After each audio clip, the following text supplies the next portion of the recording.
મોરબીના ખેડૂતો પોતાની માંગને લઈને ગઈકાલે ધરણા પર ઉતરે છે, રોડ ચક્કાજામ કરે છે અને પોલીસ આવે છે। જ્યારે ખેડૂતો અને તેમના પરિવાર ધરણા કરી રહ્યા હતા, જેમાં મહિલાઓ હતી, ખેડૂતોના બાળકો હતા અને પોલીસ દ્વારા તેમની ઉપર લાઠીચાર્જ કરવામાં આવ્યો હતો। અને જે દ્રશ્ય સામે આવ્યા હતા કે જે મહિલાઓ હતી, જે તેમની પાસે બાળકો તેડેલા હતા, તે પણ જોવામાં નહોતું આવ્યું અને પોલીસે જે પ્રકારે લાઠીચાર્જ કર્યો છે તેને લઈને હવે ઈસુદાન ગઢવીએ પોલીસ ઉપર બરાબરના રોષે ભરાયા છે। પહેલાં તો જે ગઈકાલે કાર્યવાહી કરવામાં આવી છે તેને લઈને શું પ્રતિક્રિયા સામે આવી છે ઈસુદાન ગઢવીની, તેની વાત કરીશું આ વિડીયોમાં। વૈષ્ણવજન તો તેને કહીએ જે પીડ પરાઈ જાનાને રે। નમસ્કાર, નવજીવન ન્યૂઝમાં આપનું સ્વાગત છે। હું છું જયંત દાફડા।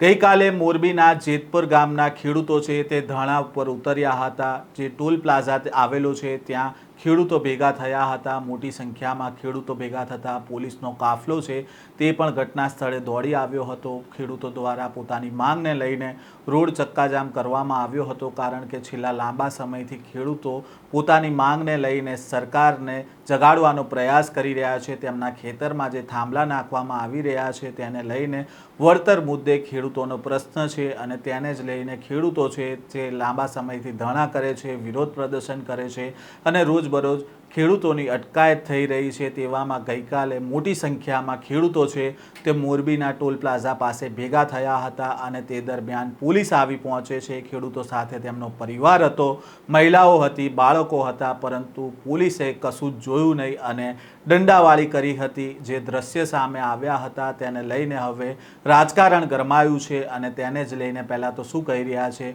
આમ આદમી પાર્ટીના પ્રદેશ અધ્યક્ષ ઈસુદાન ગઢવી, તેમને સાંભળીએ। જય માતાજી, જય હિન્દ, જય જય ગરવી ગુજરાત, જય કિસાન મિત્રો, જે રીતે મોરબીમાં જે ખેડૂતો ઉપર પોલીસ દ્વારા અત્યાચાર કરવામાં આવ્યો છે એ ખરેખર જોઈ ન શકાય એવી ઘટનાઓ છે। ખેડૂતો ભોળા છે, ભાજપને ખોબલે ખોબલે મત આપે છે, જ્ઞાતિ જાતિ ધર્મના આધારે એ લોકો મત નાખી દે છે, પણ એનો અર્થ એ નથી કે ખેડૂતો ઉપર તમે એટલા બધા અત્યાચાર કરો। આજે કંપનીઓ જે થાંભલાઓ નાખે છે, એ કંપનીઓ થાંભલા નાખે છે તો કંપનીઓ તો પોતે પ્રાઇવેટ છે, પોતે કમાશે રૂપિયા અને ખેડૂતોને વળતર આપવામાં એના પેટમાં દુખે છે। બીજું, કંપનીઓ ફ્રી વીજળી આપશે ખેડૂતોને, ચાલો તો તમને નાખવા દઈએ થાંભલા, અને ખેડૂતોને ખેતરમાં મરજી પડે એવી રીતે થાંભલાઓ નાખવાના, ખેડૂતોને પૂછ્યા વગર ઘૂસવાનું જમીનોમાં, અને કલેક્ટર શ્રી અને મંત્રી મુખ્યમંત્રીઓ છે એ પરમિશનો આપી દે છે કે ભાઈ તમે કરી લ્યો કંપનીઓને, અને ભાજપના નેતાઓના મોઢા સિવાય ગયા છે અને ઈ કંપનીઓ પોલીસ છે એ ભાડે લઈ આવે છે। આટલો અત્યાચાર આજે જે રીતે મેં વિડીયો જોયો, જે રીતે લાઠીચાર્જ ખેડૂતો ઉપર થઈ રહ્યું છે, આજે ગુજરાતના 54 લાખ ખેડૂતો લોહી ઉકળી ઉઠ્યું છે, કંપી ઉઠ્યું છે। આજે સુરેન્દ્રનગરમાં હતું, કેટલાય જિલ્લાઓમાં થાંભલાઓનું તમે શું એવું નક્કી કર્યું છે કે ભાઈ બધાના ખેતરોમાં થાંભલાઓ નાખી દો ને? બધી મોટી મોટી લાઈનો આવે છે।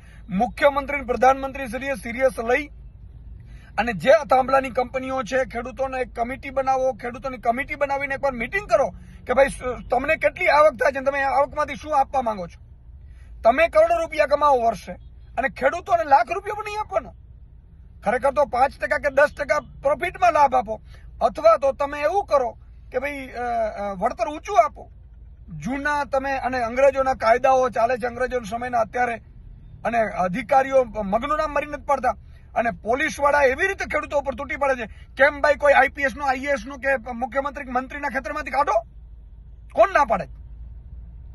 મુખ્યમંત્રીના ખેતરમાંથી કાઢો જોઈએ અને મુખ્યમંત્રીના દીકરીને આવી રીતે ઉપાડો જોઈએ, ટીંગાટોળી કરો જોઈએ।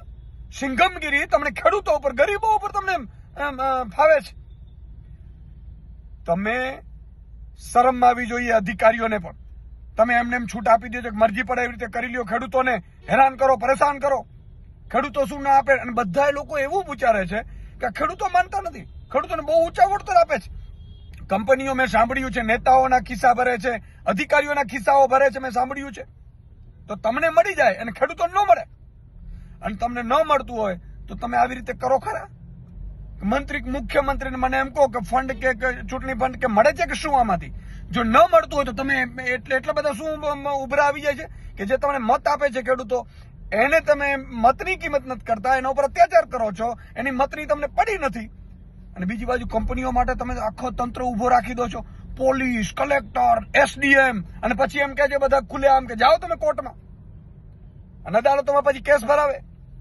અને જેટલા પણ નેતાઓ હમણાં ત્યાં ગયા, ખેડૂતો ગયા, એને બધાને જેલમાં નાખી દે છે. આ અત્યાચાર 54 લાખ ખેડૂતોના આત્મસન્માન ઉપર ઘા છે. 54 લાખ ખેડૂતોને વિનંતી કરું છું કે એક થાઓ, બધાએ નક્કી કરો કે ભાઈ પૂરતું વળતર અથવા તો આના કંપનીઓના નફામાં પ્રોફિટ. સરકાર શું, સરકારનો બાપ પણ ઝૂકવું પડે. અને સરકારમાં બેઠેલા મંત્રીઓ, ધારાસભ્યો, સાંસદો, મુખ્યમંત્રીને મારી વિનંતી છે હાથ જોડીને કે ભગવાને તમને મોકો આપ્યો છે સરકારમાં બેસવાનો, ત્યારે આ લોકોના લોહી ચૂસો નહીં, એમની સાથે મીટિંગ કરો, બેસો, અને કંપનીઓના નફા જોઈ લ્યો, અને એ નફામાંથી શું આ મળી શકે આમને એ જોઈ લ્યો. તમે કોન્ટ્રાક્ટરો ભાજપના જે મેં સાંભળ્યું છે એ કમાય, અધિકારીઓ કમાય, નેતાઓ કમાય, લોકલ ધારાસભ્યો, સાંસદો, મંત્રીઓ, મુખ્યમંત્રીઓ સુધી જે મળતું હશે એ ખબર નથી. એમને કઈ વાંધો ન હોય તો જ ને, નહીં તો કેમ અવાજ ન ઉઠાવે ભાઈ?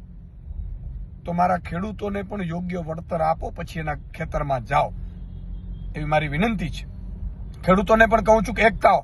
બધા ખેડૂતો છે એ આને લઈને પોતે વિડીયો બનાવે, કોમેન્ટ મૂકે, જરૂર નથી બધા પહોંચીએ. જય હિન્દ, જય ભારત, જય જય ગરવી ગુજરાત, જય કિસાન. ઈસુદાન ગઢવીએ કહ્યું છે કે મોરબીમાં ખેડૂતો ઉપર જે રીતેના અત્યાચાર કરવામાં આવ્યો છે તે જોઈ શકાય એમ નથી. ખેડૂતો ભોળા છે, તેઓ જાતિ જ્ઞાતિના આધારે ભાજપને ખોબલે ને ખોબલે મત આપી દે છે. એનો મતલબ એ નથી કે તમે ખેડૂતો ઉપર અત્યાચાર કરો. પ્રાઇવેટ કંપનીઓ પોતે રૂપિયા કમાશે, પરંતુ ખેડૂતોને વળતર ચૂકવવામાં તેમના પેટમાં શા માટે દુખી રહ્યું છે? શું કંપનીઓ ફ્રી વીજળી આપવાની છે તો પછી આ પ્રકારે કાર્યવાહી કરવામાં આવી રહી છે? ખેડૂતોને પૂછ્યા વગર જમીનમાં ઘૂસીને મન ફાવે તેમ થાંભલા નાખવામાં આવે છે, અને કલેક્ટર, મંત્રી અને મુખ્યમંત્રી પણ આની પરમિશન આપી દે છે, અને ભાજપના નેતાઓના મોઢા સીવાઈ ગયા છે. અત્યારે જે પ્રકારે ગઈકાલે ખેડૂતો ઉપર દંડાવાળી કરવામાં આવી, કંપનીઓ પોલીસોને ભાડે લઈને આવી હોય તે પ્રકારે લાઠીચાર્જ કરવામાં આવ્યો હતો, અને ગુજરાતના 54 લાખ ખેડૂતોનું લોહી ઉકળી ઉઠે તેવા દ્રશ્ય સામે આવ્યા હતા. ઈસુદાન ગઢવીએ કહ્યું છે કે IAS, IPS કે મંત્રી કે મુખ્યમંત્રીના ખેતરમાંથી એક વખત વીજ લાઈન કાઢો અને તેમના દીકરાઓ કે દીકરીઓ આવી રીતે ધરણા કરે તો પછી તેમની ટીંગાટોળી કરીને આવી રીતે અટકાયત કરી બતાવે પોલીસ, જો તેમનામાં હિંમત હોય તો. માત્ર ને માત્ર ફક્ત ગરીબ ખેડૂતો અને તેમના ઉપર જ પોલીસ છે તે સિંઘમગીરી કરી રહી હોવાનો આરોપ છે તે ઈસુદાન ગઢવી દ્વારા લગાવવામાં આવ્યો છે. છેલ્લા લાંબા સમયથી જેતપર ગામના ખેડૂતો છે તે વિરોધ કરી રહ્યા છે, પરંતુ ત્યાંના જે સ્થાનિક ધારાસભ્ય છે કાંતિ અમૃતિયા, આ મામલે હજી સુધી એક પણ નિવેદન તેમણે આપ્યું નથી. આ મામલે તમારો શું મત છે? કોમેન્ટ બોક્સમાં તમારો મત જણાવજો. આ પ્રકારના વધુ સમાચાર જોવા માટે નવજીવન ન્યૂઝ સાથે જોડાયેલા રહેજો.